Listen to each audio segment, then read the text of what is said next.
నమస్తే, welcome to Leo.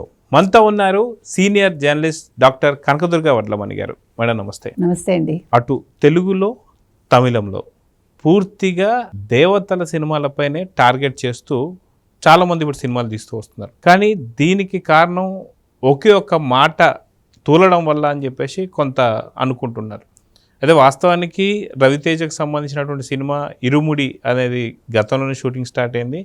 ఇప్పుడు shooting మొదలు పెట్టుకోవాల్సినటువంటి ఒక జూనియర్ ఎన్టీఆర్ కావచ్చు, అదేవిధంగా త్రివిక్రమ్ శ్రీనివాస్ కావచ్చు, గాడ్ ఆఫ్ వార్ ఆ సినిమా కానీ ఈ సినిమా నేపథ్యంలో జరిగినటువంటి ఒక కాంట్రవర్సీ ఏదైతే ఉందో ఇప్పుడు దాదాపు అలాంటి కాన్సెప్ట్లోనే 3-4 సినిమాలు రాబోతున్నాయి ఇతర భాషల్లో కూడా అంటున్నారు. సో నిజంగా ఇదే కారణమా? జూనియర్ ఎన్టీఆర్ అండ్ త్రివిక్రమ్ శ్రీనివాస్ వీరిద్దరికి సంబంధించిన గాడ్ ఆఫ్ వార్ సంబంధించి ప్రొడ్యూసర్ నాగవంశీ మాట్లాడినటువంటి ఒక మాటలు ఏవైతే ఉన్నాయో దీనివల్లే పూర్తిగా ఇప్పుడు ఇన్ని సినిమాలు రాబోతున్నాయా? ఇదే కాంట్రవర్సీ అంటే ఏం చెప్తారు? ఇప్పుడు మీకు తమిళంలో చూసుకుంటే వాళ్ళు మురుగన్ భక్తి అనేది మామూలుగా ఉండదు వాళ్ళకి. నిర్మాత వంశీ అనే ఆయన ఎప్పుడైతే ఉత్తర భారతదేశం నుంచి వచ్చి దక్షిణ భారతదేశంలో పూజలు అందుకుంటున్నారు మురుగన్, ఇప్పుడు మనందరికీ తెలియాలి అని చెప్పారు. ఈ ఉత్తర భారతదేశం అనే ఒక్క పదం ఇవాళ రెండు తమిళంలో ఏమంటారు, సియోన్ అనే ఒకటి, తర్వాత తమిళ మురుగన్ అనే పేరుతో ఒకటి. సో కుమారస్వామి మీద ఇవాళ సినిమాలు వస్తున్నాయి ఇమీడియట్గా. ఇవాళ ధనుష్ అయితే తమిళ మురుగన్ది రిలీజ్ చేశాడు ఒక పోస్టర్ కూడా. అందులో ఆయన ఒక ఏనుగు అంబారీ మీద ఉంటారు, వెనకాల సైన్యం ఉంటుంది. ఎందుకంటే సేనాధిపతి కదా కుమారస్వామి, సైన్యానికి అధిపతి ఆయన. అంటే వాళ్ళు అంత సీరియస్గా తీసుకుంటారు. మీకు లాస్ట్ టైం కూడా చెప్పాను నేను, వాళ్ళతోటి ఎవరైనా ఏదైనా మాట్లాడచ్చు, కానీ మురుగన్ విషయంలో వాళ్ళు మాట్లాడితే ఈవెన్ డిఎంకే లాంటివే తలొగ్గాల్సి వచ్చింది, ద్రవిడవాదాన్ని నింపుకున్న వాళ్ళు. అందుకని మనం అనుకుంటాం మనం చాలా హిస్టరీని చెప్తున్నాం, మనం ఉన్నది ఉన్నట్టు మాట్లాడుతున్నాం అనుకునేటప్పుడు కొన్నిసార్లు కొన్ని పదాలు మనం ఉచ్చరించకపోవటం మంచిదేమో. మీ భావన ఏదైనా అయితే అయి ఉండొచ్చు. మన ఎవరి మనోభావాలు దెబ్బతీయకుండా ఉండాలి అనేది చాలా, అది ప్రథమంగా మనం పెట్టుకోవాలి. తమిళంలో మనం చూసుకుంటే కనుకైతే కందన్ కరుణై, పళని, తిరువిళియాడల్, ఇట్లా ఒక 4 సినిమాలు వచ్చాయి. చాలా అద్భుతంగా విజయాన్ని సాధించాయి అవి.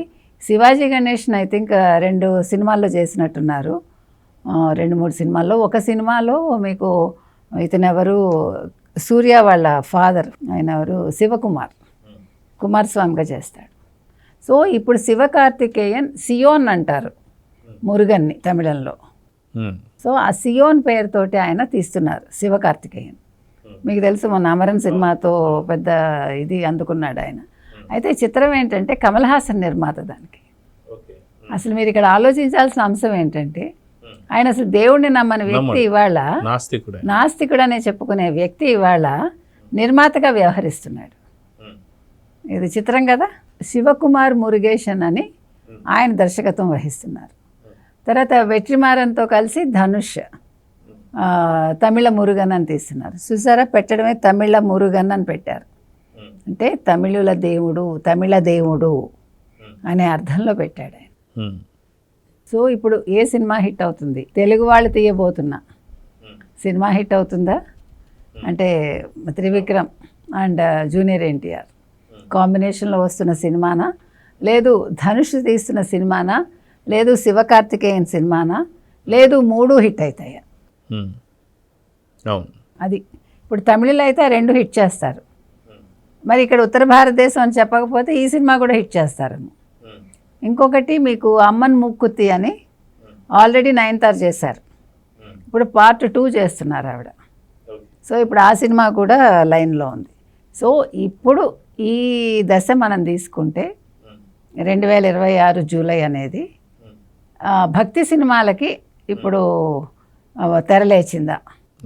అది ఇక్కడ ఒకటి గమనిస్తే జస్ట్ ఒక సినిమాల వల్ల అటు తమిళ సినిమాలు వర్సెస్ తెలుగు సినిమాల కింద తయారైంది.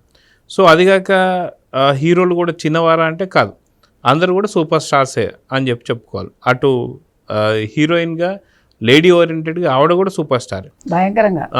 సో ఈ రకంగా చూస్తున్నట్టు 4 హీరోలు అనుకోండి, 4 హీరోలు. నలుగురు హీరోలకు సంబంధించినటువంటి ఒక సేమ్ దేవతలకు సంబంధించిన స్టోరీ, అది మురుగన్కి సంబంధించిన స్టోరీని ఎలా కంప్లీట్గా ప్రజలు ఎలా తీసుకుంటారు, లేదంటే ఎవరైనా డ్రాప్ అయ్యే అవకాశాలు ఉన్నాయంటే ఏం చెప్తారు? లేదండి, మీరు భక్తి సినిమాలు ఎవరు ఎన్ని తీసినా కూడా హిట్ అవుతాయి. ఎందుకంటే మనం చూసాం, తెలుగులోనే మనకి ఎన్నోసార్లు అనుభవం అది. ఒకేసారి 2-3 వచ్చినా, ఒకటి వచ్చినా భక్తి సినిమాలకు ఎప్పుడు ఆదరణ తగ్గదు, గుర్తుపెట్టుకోండి. తిట్టేవాడు తిడుతూ ఉంటాడా, తిట్టినవాడు కూడా చూస్తాడేమో. ఏంటి, ఎందుకు చూస్తాడు? నేను తిట్టడానికి అవకాశం దొరుకుతుందా అని.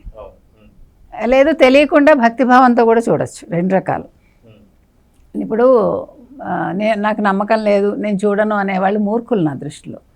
ఎందుకంటే మీకు నచ్చకపోయినా చూడాలి. ఇప్పుడు చాలామంది మేము దేవుళ్ళని నమ్మమంటారు, దేవాలయాల్లోకి రామంటారు. కానీ ఎందుకు రావాలి? మీరు అక్కడ శిల్ప సౌందర్యం చూడడానికి రావాలి.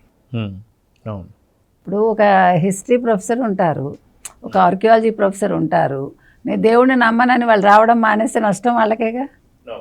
నేను అనేది ప్రతిదీ మనకి నచ్చదు అనుకునే కంటే ఎందుకు నచ్చలేదో తెలుసుకోవటానికైనా వెళ్ళాలి. అంటే గాడ్ ఆఫ్ వార్స్ కాస్త గాడ్స్ మధ్యన వార్స్ కింద మారు. గాడ్స్ మధ్యన వార్స్ కాదు, యాక్టర్స్ మధ్య వార్స్ కింద మారు.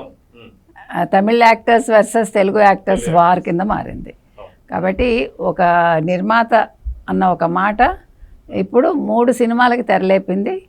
మామూలుగా నయనతారది మామూలుగా ఆవిడ చేస్తూ ఉండొచ్చు.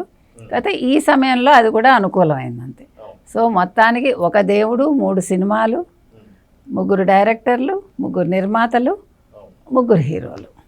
సో 3 కూడా వెట్రి అంటే విజయం సాధిస్తారా చూద్దాం. సో చూద్దాం మేడం, ఖచ్చితంగా ఏదైతే గాడ్ ఆఫ్ వార్స్ కాస్త పూర్తి తెలుగు అండ్ తమిళ వార్ కింద మారిపోయింది. సో చూద్దాం జరగబోతుందో. నమస్తే. నమస్తే.